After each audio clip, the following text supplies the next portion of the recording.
இன்றைக்கி வாங்க காளான் பிரியாணி தான் செய்ய போகிறோம். அது எப்படி செய்யலான்னு பார்க்கலாங்களா. இது டேஸ்டியாக செமையாக உதிரி உதிரியாக காளான் பிரியாணி தான் செய்ய போகிறோம். அதுக்கு மல்லித்தழை, புதினாத்தழை, இஞ்சி பூண்டெல்லாம் அரைச்சி வச்சுக்கலாம். அதுக்கு ஆயில் சன்ஃப்ளவர் ஆயில் தான் ஊற்றிருக்கேன். அது கூட நெய்யும் ஊற்றிக்கோங்க. நல்லா எண்ணெய் காஞ்சதுக்கப்புறமா பட்டை வகையெல்லாம் போட்டு நல்லா தாளித்து விட்டுக்கோங்க. அப்புறம் பொடி பொடியாக வெட்டி வச்ச பெரிய வெங்காயம் சேர்த்து நல்லா கிளறி விட்டுக்கோங்க. அதுக்கப்புறம் 4 பச்சை மிளகா அரைச்சி வச்ச விழுதுகள்லாம் சேர்த்து நல்லா கிளறி விட்டுக்கோங்க. அதுக்கப்புறம் பொடி பொடியாக வெட்டி வச்ச தக்காளி சேர்த்திக்கலாம். அதையும் சேர்த்து நல்லா வதக்கி விட்டுக்கோங்க. வதங்கினதுக்கப்புறமா கரம் மசாலா சேர்த்திக்கலாம். 4 ஸ்பூன் கரம் மசாலா போட்டுக்கோங்க. அதுக்கப்புறம் பிரியாணி மசாலா பொடி ஒரு 4 ஸ்பூன் போட்டு நல்லா கிளறி விட்டுக்கோங்க. கலருக்கு கொஞ்சம் மஞ்சத்தூள், கொஞ்சம் மிளகாத்தூளும் சேர்த்து நல்லா கிளறி விட்டுக்கோங்க. அதுக்கப்புறம் ஒரு 200 மில்லி நான் தயிர் சேர்த்திருக்கிறேன். சேர்த்து நல்லா கிளறி விட்டுக்கோங்க. அதையும் நல்லா கிரேவியாட்ட கலர்றதுக்கும் நம்ம கழுவி வச்சுருக்க மஷ்ரூம் சேர்த்து அதையும் சேர்த்து நல்லா கிளறி விட்டுக்கோங்க. ஒரு 10 நிமிஷம் கிளறி விட்டு கொஞ்சம் உப்பு போட்டுக்கோங்க.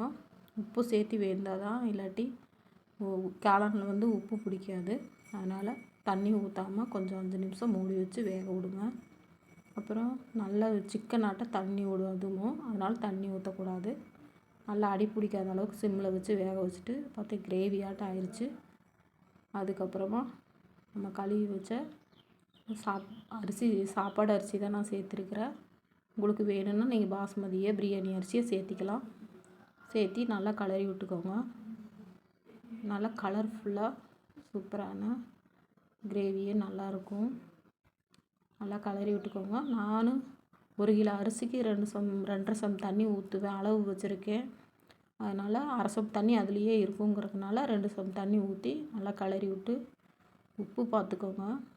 உப்பு பார்த்து கொஞ்சம் உப்பு பத்தலைன்னா போட்டு சாப்பாடு எப்பவும் வைக்கிறத விட கொஞ்சம் எக்ஸ்ட்ரா இருந்தாலும் கரெக்டாக இருக்கும் நம்ம சாப்பாடு கடைசியாக சாப்பிட்றதுக்கு. அதனால் கொஞ்சம் எப்பவும் இருக்கிறத விட கொஞ்சம் எக்ஸ்ட்ரா இருக்கணும். உப்பு போட்டு கிளறி தட்டு போட்டு மூடி வச்சுருங்க. நல்லா வெந்து வந்துருச்சு.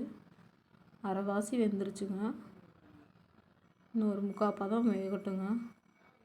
இன்னொரு தடவை நம்ம மூடி வச்சு எடுக்கிறப்போ நல்லா பாருங்கள் 3/4 பதத்துக்கு வெந்துருச்சு.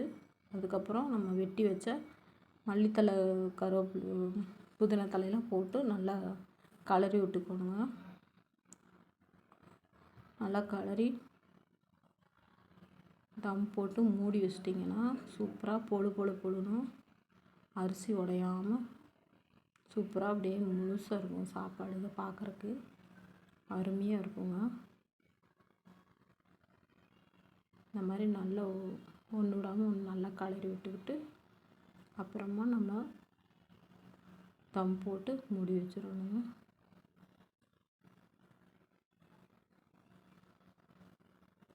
நல்லா சிம்மில் வச்சுட்டு இப்படி தம் போட்டு சாப்பாடு அப்படியே 3/4 பதத்துக்கு இருக்குது இப்போதைக்கு. இன்னொரு 1/4வாசி வேகணும். அதனால் இப்படி தம் போட்டு மூடி வச்சிட்டிங்கன்னா அப்படியே சூப்பரான பொழுன்னு சாப்பாடு சூப்பராக இருக்கும்.